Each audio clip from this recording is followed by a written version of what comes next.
Twelfth class के सभी बच्चों का आज के वीडियो में स्वागत है। आज की वीडियो में मैं आपको गारंटी देता हूं कि सबसे पहले तो आपको इकोनॉमिक्स के स्टूडेंट होने पे बड़ा गर्व महसूस होगा और उसके बाद ये वीडियो आप अपने अदर जो सब्जेक्ट के फ्रेंड्स हैं उनके साथ भी शेयर करना, उन्हें भी बताना है कि उपभोक्ता होने के नाते कैसे वो अधिकतम कल्याण प्राप्त कर सकते हैं, अधिकतम संतुलन प्राप्त कर सकते हैं। तो बिना देर किए शुरू करते हैं आज का वीडियो, क्योंकि आज का जो वीडियो जो एक मूवी की तरह है जिसे हम शुरू करने जा रहे हैं, उसके हीरो आप खुद हैं, आप सब एक उपभोक्ता हैं। आपका वीडियो है, एंजॉय कीजिए, इसको पूरा देखिए और सबसे पहले जल्दी से जल्दी चैनल को लाइक शेयर सब्सक्राइब ज़रूर कर दें ताकि आपको आने वाले सारे वीडियोज़ की जानकारी मिलती रहे।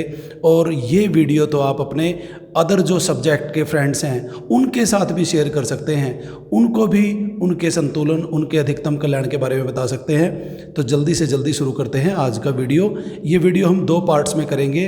इस पार्ट में हम हाफ लेसन करेंगे और आगे का जो हाफ चैप्टर है वो अगले वीडियो में करेंगे। रमेश के रूप में आपने ये गाड़ी खरीदी है तो आप एक उपभोक्ता हुए। उपभोक्ता से अभिप्राय एक किसी व्यक्ति से भी हो सकता है, कोई संस्था, कोई परिवार अथवा बहुत से व्यक्तियों का एक समूह जो भी अपनी आवश्यकताएं हैं, उन आवश्यकताओं की संतुष्टि करने के लिए जो विभिन्न वस्तुएं खरीदता है, सेवाएं खरीदता है, उनका उपयोग करता है, तो उसे हम उपभोक्ता कहते हैं। तो उपभोक्ता के दिमाग में होता है कि बहुत सारी उसको वस्तुएं सेवाएं खरीदनी होती है। अपनी आय, जो उसके पास एक निश्चित आय है, प्रतिवर्ष जो पैसे कमाता है, तो उसके हिसाब से वो दिमाग में रखता है बहुत सारी चीज़ें। तो जो भी वस्तुएं और सेवाएं वो अपनी आवश्यकता को संतुष्ट करने के लिए खरीदता है, तो हम कह देते हैं कि वो व्यक्ति, वो संस्था, वो व्यक्तियों का समूह वो उपभोक्ता है। जैसे इस उदाहरण में रमेश ने गाड़ी खरीदी है तो रमेश एक उपभोक्ता है। उपभोक्ता की बहुत सारी आवश्यकताएं होती हैं, जैसे हमें प्यास लगती है, हम पानी ले लेते हैं, हमें कहीं आने जाना है उसके लिए गाड़ी ले लेते हैं, हमें रहने के लिए मकान बनाना पड़ता है। तो हमारी बहुत सारी अनगिनत आवश्यकताएं जो हैं उनको हम एक एक करके जो पूरा करते हैं अपने सीमित साधनों से, धन से, पैसे से, आय से, तो हम उपभोक्ता होते हैं। जैसे आपने दुकानदार से 12th क्लास की बुक खरीदी है पढ़ने के लिए इकोनॉमिक्स की, तो आप एक उपभोक्ता हुए। लेकिन क्या हर वस्तु और सेवा खरीदने वाला व्यक्ति उपभोक्ता होता है? कई बार हम वस्तु और सेवा खरीदते हैं बेचने के लिए, तो हम तभी उपभोक्ता होंगे अगर हम वस्तु या सेवा अपने प्रयोग के लिए, अपनी संतुष्टि के लिए खरीदते हैं, अन्यथा हम उपभोक्ता नहीं होंगे। तो इससे एक बात निकल कर सामने आती है कि उपभोग क्या है। उपभोग, मान लीजिए आप एक गाड़ी से, एक चमचमाती बस है, लग्जरी बस है, आपने दिल्ली से चंडीगढ़ जाना है, आपने उसकी टिकट खरीद ली, 500 रुपये आपने दिए, दिल्ली से चंडीगढ़ आप पहुंच गए। अब आपने सीट छोड़ दी, तो क्या आप बस को भी अपने घर ले जाएंगे? नहीं, आपने केवल बस की सेवाओं का प्रयोग किया। बस ने आपको दिल्ली से चंडीगढ़ पहुंचना आपकी आवश्यकता थी, बस ने उस आवश्यकता को संतुष्ट किया और उसके लिए आपने जो टिकट थी वो उसकी अदा की। तो कई बार हम क्या करते हैं, हम कहते हैं वस्तु सेवा प्रयोग कर रहे हैं हम, जबकि हम वस्तु या सेवा के किसी गुण को प्रयोग करते हैं जो हमारी आवश्यकता को संतुष्ट करता है और उसे हम कहते हैं उपयोगिता। तो हर वस्तु या सेवा के अंदर कुछ उपयोगिता होती है, ऐसा गुण जिसकी वजह से हमारी आवश्यकता संतुष्ट हो रही है, तो हम उसको कहते हैं उपभोग करना। तो हम वस्तु या सेवा का उपभोग ना करके हम उपयोगिता, जो वस्तु और सेवा के अंदर जो गुण है जो हमारी आवश्यकता को संतुष्ट कर रहा है, जिसे उपयोगिता कहते हैं, उसका उपयोग कर रहे हैं। एक और उदाहरण लेते हैं। मान लीजिए आपने नया मोबाइल खरीदा है, मोबाइल सेट खरीदा है, आपने 600 रुपये से रिचार्ज करवा लिया, डाटा रिचार्ज करवा लिया, आप यूट्यूब देख रहे हैं, आप व्हाट्सएप पे चैटिंग करते हैं, अनलिमिटेड कॉल करते हैं और आपने 3 महीने वो 600 रुपये का जो रिचार्ज प्लान है 3 महीने तक प्रयोग किया, अब वो ख़त्म हो गया डाटा प्लान। तो अब आप देख रहे हैं मोबाइल वही है लेकिन वो साइड में रखा है, क्योंकि उसके जो डाटा प्लान था, जो उसकी आपने जो कॉलिंग फैसिलिटी थी, एसएमएस फैसिलिटी थी, जो रिचार्ज करवा के थी, वो प्रयोग कर ली। अब उस अकेले हैंडसेट में कोई उपयोगिता नहीं है। अगर आप कोई भी डाटा प्लान रिचार्ज ना करवाएं या कोई भी रिचार्ज ना करवाएं, वॉइस कॉलिंग रिचार्ज ना करवाएं, तो अकेले उस हैंडसेट का, उस फ़ोन का अकेले कोई यूज़ नहीं है रिचार्ज के बिना। तो रिचार्ज के रूप में हमने जो उपयोगिता थी वो प्रयोग कर ली और वो प्रयोग करके ख़त्म की। दोबारा फिर हमें रिचार्ज करवाना पड़ेगा 3 महीने के लिए, फिर हम कॉल करेंगे, एसएमएस करेंगे, डाटा यूज़ करेंगे। तो इस तरह से हम वस्तु की उपयोगिता का प्रयोग करते रहते हैं। कई बार वस्तु और सेवा का प्रयोग नहीं करते। हाँ, कई बार हमें लगता है कि जैसे हमने ब्रेड लिया, बिस्किट लिया, खाने पीने की चीज़ है, हमें लगता है कि हमने वो ख़त्म कर दी प्रयोग करके, जबकि हम किसी भी वस्तु या सेवा की उपयोगिता का प्रयोग करते हैं या उसका रूप बदल देते हैं। तो ये लंबा टॉपिक है, इसमें सिर्फ आप ये ध्यान रखना, उपभोग का मतलब होता है वस्तु और सेवा से जो उपयोगिता मिलती है हमें, जो संतुष्टि मिलती है हमें, उसका प्रयोग करना। और उपयोगिता के बदले ही हम कीमत देते हैं। जितनी ज़्यादा हमें उपयोगिता मिलती है हम कीमत ज़्यादा देना चाहते हैं। आप बोलोगे हाँ सर, मोबाइल वाले उदाहरण से हमें सही समझ में आ गया। ये तो उसी तरह से है जैसे कोई डेड बॉडी होती है, जैसे रिचार्ज प्लान के बिना तो मोबाइल उस डेड बॉडी के समान है जिसकी आत्मा शरीर से निकल जाती है, बॉडी रह जाती है। तो आगे हम देखते हैं उपभोग के बाद उपभोक्ता के व्यवहार को हम समझते हैं। क्या उपभोक्ता अपनी दी हुई इनकम से प्राप्त करना चाहता है? अधिकतम संतुष्टि। वही चाहता है कि वो अधिक से अधिक वस्तुओं और सेवाओं की मात्रा प्राप्त कर सके और अधिक से अधिक संतुष्टि प्राप्त कर सके। संतुष्टि को इसी तरह से मापेगा वो कि जितनी वो अपनी दी हुई आय से ज़्यादा वस्तु और सेवाएं प्रयोग कर सकता है ना, उतना वो अधिकतम संतुष्टि प्राप्त करेगा। तो उपभोक्ता के व्यवहार की धारणा समझने के लिए हम क्या क्या समझते हैं? सबसे पहले हम ये मान के चलते हैं कि उपभोक्ता विवेकशील है। विवेकशील का मतलब वो अधिक चीज़ें ज़्यादा पसंद करेगा कम चीज़ों की बजाय। वो ऐसा संतोषी व्यक्ति नहीं है कि जो मिल गया बस खुश हूँ मैं उससे। वो चाहेगा कि हाँ मुझे और अधिक मिल जाए तो मेरी संतुष्टि में बढ़ा सकता हूँ। तो वो प्रयास करेगा अधिक चीज़ प्राप्त करने की और उस चीज़ को अपनी आय से ज़्यादा प्राप्त करके वो अधिकतम संतुष्टि प्राप्त करना चाहता है। जैसे कोई डॉक्टर किसी इंसान को तभी बचा सकता है जब वो जिंदा होना चाहता है, जीना चाहता है। अगर वो कहे कि मैं जीना ही नहीं चाहता तो उसकी फिर प्राण शक्ति कोई भी मेडिसिन उसको जिंदा जिला नहीं सकती, जीवन नहीं दिला सकती। तो एक उपभोक्ता जो चाहेगा ही नहीं कि मुझे अपनी संतुष्टि प्राप्त करनी है, अधिकतम कल्याण प्राप्त करना है, तो हम ज़बरदस्ती कैसे उसके साथ कल्याण प्राप्त करेंगे? तो हम ये मान के चलेंगे कि इकोनॉमिक्स में ऐसे उपभोक्ता हैं जो कल्याण प्राप्त करना चाहते हैं। ये मानने के बाद कि उपभोक्ता विवेकशील है, वो अपना अधिकतम कल्याण चाहता है, ज़्यादा वस्तु और सेवाएं प्राप्त करना चाहता है। दूसरा हम ये मान के चलेंगे कि उपभोक्ता के पास एक निश्चित आय है, उसकी प्रति वर्ष जो आय है एक निश्चित आय है, चाहे वो 100 रुपये कमाता हो, चाहे 2 रुपये, चाहे 200 रुपये, चाहे 2000 रुपये, एक निश्चित आय है। उसके बाद हम ये मान के चलते हैं, आय में हम ये ध्यान रखेंगे, आय वार्षिक तौर पे लेते हैं हम एनुअली। तो आय जो भी है उपभोक्ता की, चाहे हम 100 माने, जैसे मैथ्स में हम मान लेते हैं माना मूलधन 100 रुपये, तो यहाँ पर मानने की बात है बस समझने के लिए, चाहे 1000 माने, चाहे 2000, चाहे लाख, चाहे करोड़, मतलब जो भी उपभोक्ता की आय है, जो भी आपको फिगर पसंद है मान लीजिए, वो निश्चित है। उसके बाद हम मान के चलेंगे वस्तु और सेवाओं की जो कीमत है उपभोक्ता का, उसका ज्ञान है कि कितने की बाजार में मिल रही है। तो यहाँ अगर वो जो वस्तु लेना चाहता है उसे पता है कि मार्केट में उसका क्या प्राइस है, कितनी कीमत है, तो कीमत का उसे ज्ञान है। उसके बाद उसका मेन टारगेट है अधिकतम संतुष्टि प्राप्त करना, उसका मेन टारगेट है। जैसे एक बच्चा क्लास में फर्स्ट आना चाहता है या राज्य में या जिले में टॉप करना चाहता है, 100% मार्क्स लेना चाहता है, तो उसी तरह उपभोक्ता भी ये चाहेगा कि वो अधिकतम संतुष्टि प्राप्त करे। और उपभोक्ता के संतुलन की स्थिति वो संतुलन की स्थिति है जिसमें कोई परिवर्तन नहीं करना चाहता। वो खुश है उस स्थिति से जब उसे अधिकतम कल्याण मिल रहा है, अधिकतम संतुष्टि प्राप्त हो रही है, मतलब वो ऐसी स्थिति में है, विन विन पोजीशन की विजेता के रूप में है वो। तो वहाँ वो उसमें कोई परिवर्तन नहीं करना चाहता। जब हम ये लगता है हमें कि हमारी दी गई आय से हम वस्तुओं की जो कीमत के आधार पर अधिकतम वस्तु जो प्राप्त कर सकते हैं वो प्राप्त कर रहे हैं, तो वो क्यों परिवर्तन करना चाहेगा? कोई भी जब अपनी अधिकतम ऊंचाई पर है, सफलता के शिखर पर है, तो कोई परिवर्तन नहीं करना चाहता।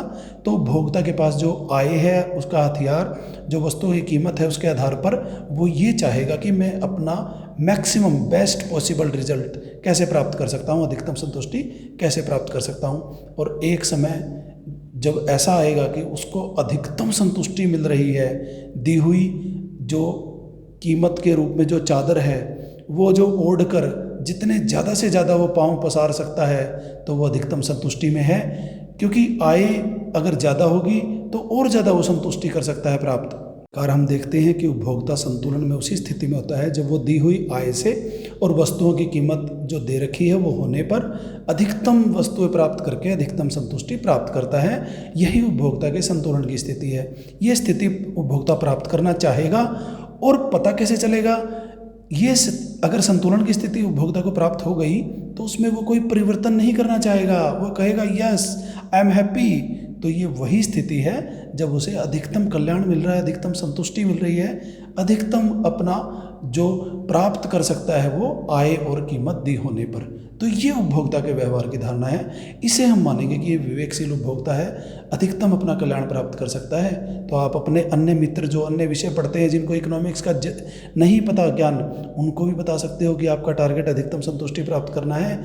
दी हुई आय और अपनी कीमतों वस्तुओं की ज्ञात करके और पता करके इस तरह से अपनी आय को प्रयोग करो कि अधिकतम कल्याण प्राप्त हो आपका, अधिकतम संतुलन वाली स्थिति में आ जाओ आप। तो संतुलन वाली स्थिति में हम एक ऐसी पोजीशन में होते हैं कि दी हुई कीमत के आधार पर हम यहाँ पर दो ही वस्तुएं लेंगे, हम अधिकतम ज़्यादा से ज़्यादा अपनी आय में से प्राप्त कर सकें। तो क्या उपभोक्ता संतुलन की वो स्थिति है जब उपभोक्ता जो भी सपना है उसका पूरा कर सकता है, हर चीज़ प्राप्त कर सकता है? नहीं, जब उसके पास पैसे होंगे, क्योंकि पैसे देने पड़ेंगे। हाँ, पैसे का वो पूरा पाई पाई का दाम वसूल कर लेता है।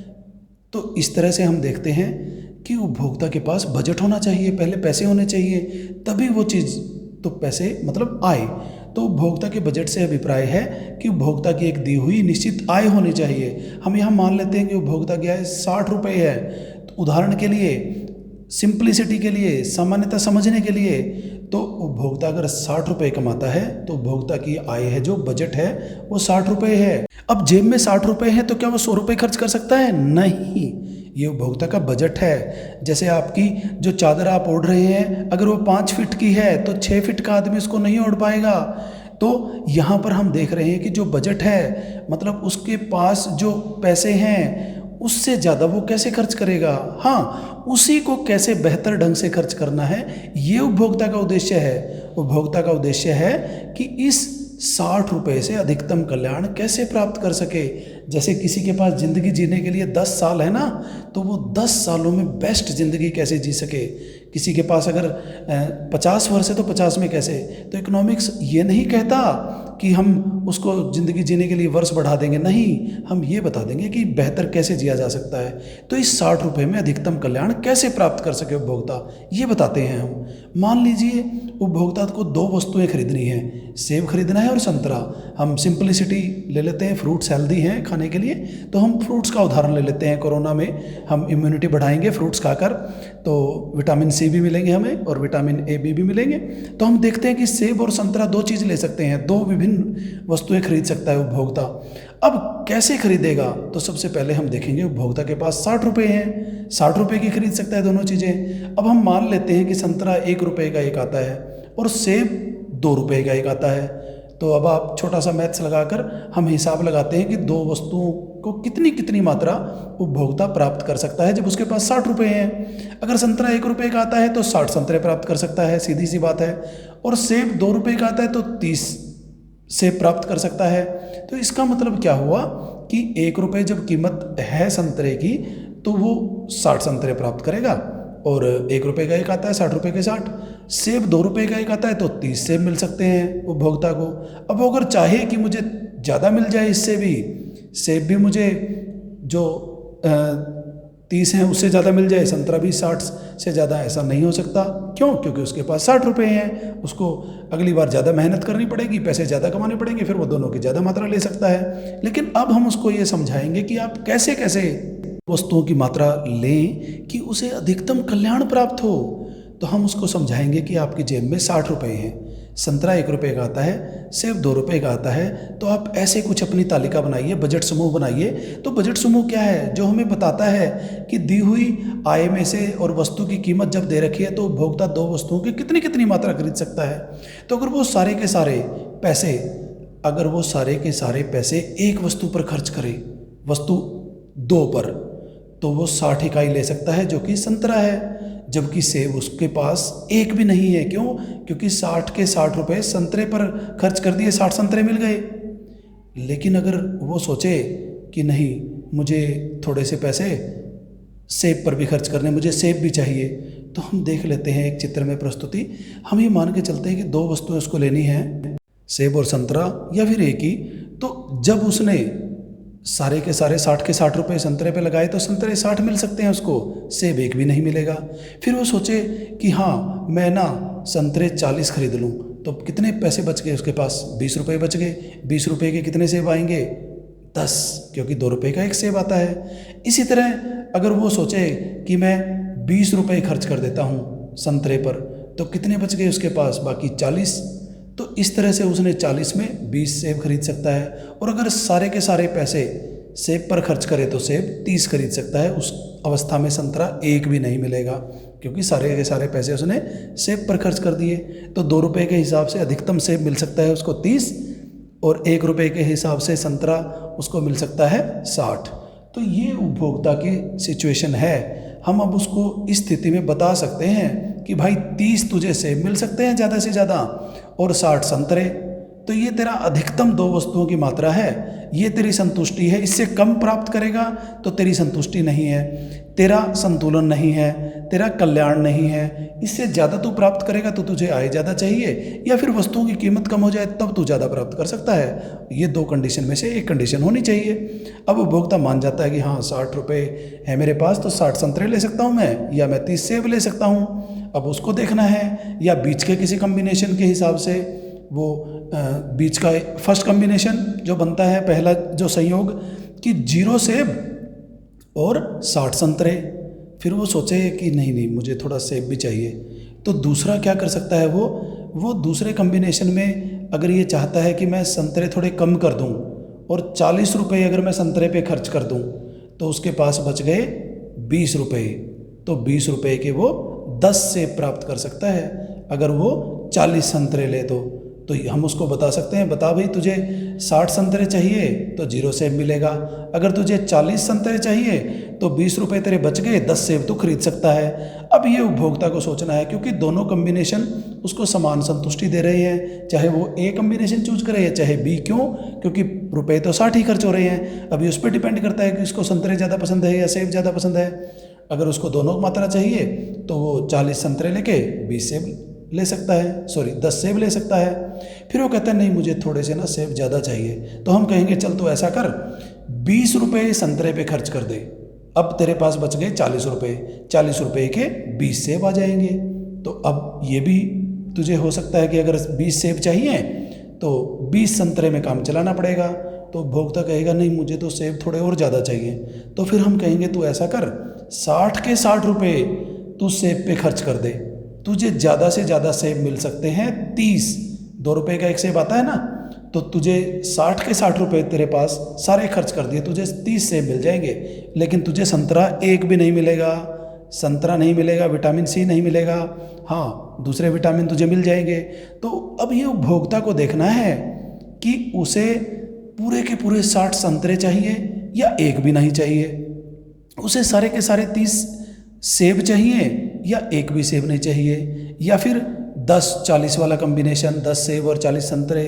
तो ये उपभोक्ता का एक संयोगों में से, अगर इन सारे संयोगों को अगर हम एक चित्र के रूप में, एक रेखा चित्र के रूप में, एक डायग्राम के रूप में इस तालिका को प्रस्तुत करें तो ये बजट रेखा बन जाती है। तो इस प्रकार हम बजट रेखा को भी परिभाषित कर सकते हैं कि वह रेखा जो 2 वस्तुओं के उन सभी संयोगों को दिखाए जो एक उपभोक्ता की दी हुई आय से और दोनों वस्तुओं की दी हुई कीमतों से एक उपभोक्ता प्राप्त कर सकता है। तो बजट समूह एक तालिका के रूप में दोनों वस्तुओं के संयोगों को दिखाती है, और बजट रेखा एक रेखा के रूप में, एक चित्र के रूप में, एक डायग्राम के रूप में। तो दोनों दिखाती यही हैं कि 2 विभिन्न वस्तुओं के उपभोक्ता कितने कितने संयोग प्राप्त कर सकता है जब उसकी आय दे रखी हो और 2 वस्तुओं की कीमत दे रखी हो। तो यहाँ पर हमने देखा कि जब भी हम बजट रेखा बनाते हैं उसे कीमत रेखा भी कहते हैं, प्राइस लाइन भी कहते हैं। क्यों? क्योंकि एक तो 2 वस्तुएं हैं इसमें, एक्स और वाई, और दोनों वस्तुओं की कीमत के आधार पर और उपभोक्ता की दी हुई जो आय है उसके आधार पर ये बजट रेखा बनती है। दोनों वस्तुओं की कीमत दे रखी है, उपभोक्ता की आय दे रखी है, और बजट रेखा दोनों वस्तुओं की कीमत के अनुपात के आधार पर ही बनती है। तो ये जो दो वस्तुएं हमने देखी, सेब संतरे, दो वस्तुएं उपभोक्ता को जब दे रखी हैं तो हमने दो ही लेनी है सामान्यतः इस बात को समझने के लिए, और दो से ज़्यादा वस्तुएं नहीं लेंगे हम, क्योंकि रेखा चित्र में दिखा भी दो ही सकते हैं। और उदाहरण के लिए हमने दो ली है तो दो को समझकर फिर आगे हम जनरलाइज कर सकते हैं अन्य वस्तुओं पर। तो आसानी से समझने के लिए हमने दो वस्तुएं ली थी इसमें।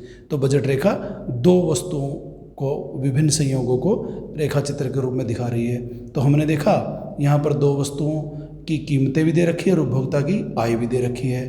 तो दोनों वस्तुओं की कीमत और उपभोक्ता की आय देने पर ही हम संयोग बना सकते हैं। अगर हमें कीमत नहीं पता या उपभोक्ता की आय नहीं पता तो हम वो टेबल बना नहीं सकते थे कि कितनी सेब की इकाइयाँ मिलेंगी और कितनी संतरे की इकाइयाँ मिलेंगी। तो बजट रेखा के लिए हमें दोनों चीज़ चाहिए, वस्तु की कीमत भी चाहिए और उपभोक्ता की आय भी चाहिए। और ये निश्चित मानने का मतलब यही है ताकि वो एक इकाई हम स्थिर मान के चले, अगर वो बदलती रहेगी तो फिर बजट रेखा बन नहीं सकती। तो यहाँ पर हमने देखा कि बजट रेखा किस तरह से बनी। हमने 60 हम यहाँ पर ले सकते हैं संतरे और 30 सेब, इसका मतलब संतरों की मात्रा सेब से डबल है। तो ये जो रेखा का ढलान है यहाँ पर हम देख रहे हैं कि एक तरफ हम 30 इकाइयाँ और एक तरफ 60 इकाइयाँ। तो ये 30 और 60 का जो अनुपात 2:1, यही हमें बजट रेखा का ढलान दिखा रहा है कि वो दोगुनी है, संतरे की तरफ दोगुनी है, सेब की तरफ 1 है। तो ये बजट रेखा का अनुपात इसी बात पर निर्भर करता है। तो इससे एक और बात हमें पता चलती है कि हर बार हम वस्तु की समान इकाइयाँ प्राप्त करने के लिए जो त्याग कर रहे हैं वो भी समान मात्रा में। जैसे हर बार हम 10 सेब प्राप्त करने के लिए 20 संतरों का त्याग कर रहे हैं। तो पिछले अध्याय में हमने देखा था कि त्याग और लाभ, या जो त्याग हम कर रहे हैं और जो प्राप्त हम कर रहे हैं, उसके अनुपात को हम सीमांत अवसर लागत भी कहते थे। तो इसका मतलब ये हो गया कि सेब की हर एक इकाई प्राप्त करने के लिए हमें 2 संतरों का त्याग करना पड़ रहा है हर बार। इसी आधार पर हमने देखा था कि सीमांत अवसर लागत इसी को कहते थे कि एक वस्तु को प्राप्त करने के लिए दूसरी वस्तु का हम कितना त्याग करते हैं, त्याग बटे लाभ। त्याग जो हम करते हैं वो और जो हम प्राप्त करते हैं उसी को सीमांत अवसर लागत कहते थे। और उसी से ये जो इसका ढलान है वो एक सीधी रेखा के रूप में है। नहीं तो हमने देखा था कि उत्पादन संभावना वक्र वाले चैप्टर में पीपीसी में जो पीपीसी का ढलान था वो नतोदर था। वो क्यों था? क्योंकि सीमांत जो अवसर लागत थी वो बढ़ रही थी, लेकिन यहाँ पर सीमांत अवसर लागत समान है, एक जैसी है, सेम है, हर बार 2/1 है। तो इसीलिए ये सीधी रेखा के रूप में है। अगर उत्पादन संभावना वक्र भी नतोदर नहीं हो, अगर वो सीमांत अवसर लागत हमारी ना घटे तो ये दोनों चीज़ों को हम कंपेयर करके भी समझ सकते हैं। तो सीमांत अवसर लागत वहाँ भी था, यहाँ पर भी हम समझ सकते हैं। इसी वजह से इसका ढलान एक सीधी रेखा के रूप में है, क्योंकि सीमांत अवसर लागत समान है। हर बार समान इकाइयाँ सेब की प्राप्त करने के लिए संतरे की समान इकाइयों का त्याग करना पड़ रहा है। तो ये बजट रेखा है या कीमत रेखा भी है, क्योंकि इसमें कीमत का भी रोल है, इसलिए इसको कीमत रेखा भी कहते हैं। दोनों वस्तुओं की कीमतों का अनुपात है, उसके आधार पर ही और आय के आधार पर ही बजट रेखा का ढलान है। तो इसमें कीमत का भी उतना ही रोल है दोनों वस्तुओं की, और उपभोक्ता की आय का भी उतना ही रोल है। तो यही एक हमारा सीमांत लागत वाला जो कंसेप्ट है, ये भी हम इससे समझ सकते हैं। तो यहाँ पर एक बात और हम समझ सकते हैं इस तालिका से कि हर बार जो हमने वस्तु की इकाइयाँ हैं, जैसे पहले वो 1 रुपया भी सेब पर नहीं खर्च कर रहा, तो सेब की इकाइयाँ 0 मिल रही हैं उसको, और सारे के सारे 60 के 60 रुपये संतरे पर खर्च कर रहा है। फिर वो 10-10 करके कि 20 रुपये उसने सेब पर खर्च कर दिए, तो 10 सेब मिल गए और 40 संतरे। फिर अगली बार फिर अगर 20 रुपये और बढ़ा दे वो, तो अगर वो 40 रुपये सेब पर खर्च करे तो 20 बच गए, तो उसके आधार पर 20 संतरे ले सकता है। और फिर 60 के 60 रुपये अगर सेब पर खर्च करे तो संतरे 0 मिल सकते हैं। तो जैसे हमने ये इकाइयाँ ली हैं, अपनी मर्जी से ले सकते हैं। हम इसको 1-1 रुपये करके भी बना सकते थे तालिका को, लेकिन ये लंबी तालिका बन जाती, तो इसलिए हमने ऐसे लिया 20-20 रुपये करके। तो इसीलिए 4 संयोग बन गए कि पहले सेब पर 0 रुपये खर्च कर रहा है और संतरे पर सारे पैसे खर्च कर रहा है, 60 इकाइयाँ मिल रही हैं। फिर वो 20 रुपये खर्च कर रहा है सेब पर अगर, और 40 संतरे पर। फिर वो 40 सेब पर और 20 संतरे पर और 60 के 60 सेब पर। तो इस तरह से बनाई थी हमने। अब इसके आधार पर हम एक बात और बोल सकते हैं कि कौन से संयोग ऐसे हैं जो उपभोक्ता प्राप्त कर सकता है, उनको संभाव्य संयोग भी कहते हैं या जो प्राप्त करने लायक संयोग हैं। तो इस जो बजट रेखा के ऊपर जितने भी संयोग हैं ये उपभोक्ता सारे प्राप्त कर सकता है। ये 4 के 4 संयोग AB बजट लाइन पर, इसके अंदर जो संयोग है वो कम मात्रा दिखा रहे हैं दोनों वस्तुओं की, उसमें नुकसान है उपभोक्ता को।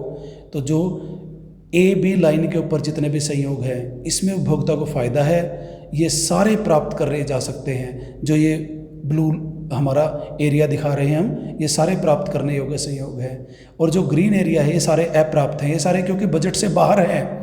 ये उस तरह से है कि चादर 5 फीट की है तो 6 फीट का आदमी उससे कैसे पाँव ढकेगा, क्योंकि अपनी 60 रुपये आय में से केवल जो ब्लू हिस्सा है वो प्राप्त कर सकता है, क्योंकि वस्तु की कीमत और जो आय है उसके आधार पर। जो ग्रीन हिस्सा है वो तभी प्राप्त कर सकता था या तो उसकी आय बढ़े या दोनों वस्तुओं में से वस्तुओं की कीमत कम हो जाए, तभी उसके पास ये ग्रीन हिस्सा वो प्राप्त कर सकता था। जो अप्राप्त संयोग हैं वो दिखा रहे थे। बजट लाइन AB के ऊपर संयोग है वो सारे प्राप्त करने लायक संयोग हैं, उससे बाहर की तरफ। यहाँ पर बच्चे कन्फ्यूज हो जाते हैं कि AB के ऊपर का मतलब है AB जो ये सीधी चल रही है लाइन A से B पर जा रही है ना, जो ये लाइन सीधी, केवल इस पर जो स्थित बिंदु है वो प्राप्त किए जा सकते हैं। इससे अगर कोई ऊपर है, बाहर की तरफ है, जो ग्रीन एरिया दिखा रहे थे जैसे हम, वो प्राप्त नहीं किए जा सकते। हाँ, इससे नीचे वाले सारे प्राप्त किए जा सकते हैं। तो इस तरह से हमने देखा कौन से संयोग प्राप्त किए जा सकते हैं और कौन से संयोग प्राप्त नहीं किए जा सकते।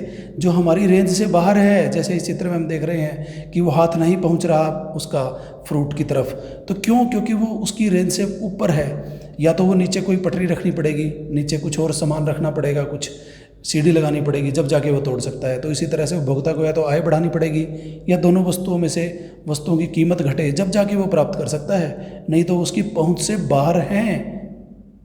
तो आज का वीडियो काफ़ी लंबा हो गया, यहीं पर ये ख़त्म करते हैं। इससे जो नेक्स्ट विषय सामग्री बच गई है आगे पार्ट में, वो हम अगले वीडियो में करेंगे।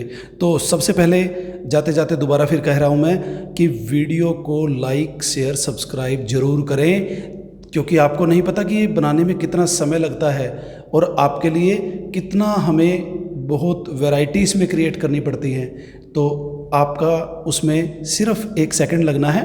तो सब्सक्राइब का जो रेड बटन है उसको टच करके ब्लैक कर दें, सब्सक्राइब कर दें, और जो बेल आइकन है उसको भी टच करके ऑन कर दें, ताकि आपको वीडियो की सूचना समय समय पर मिलती रहेगी और ज़्यादा बेहतर प्रयास करके आपके लिए अच्छे बेहतर वीडियो सारे इकोनॉमिक्स के बनाए जाते रहेंगे। धन्यवाद।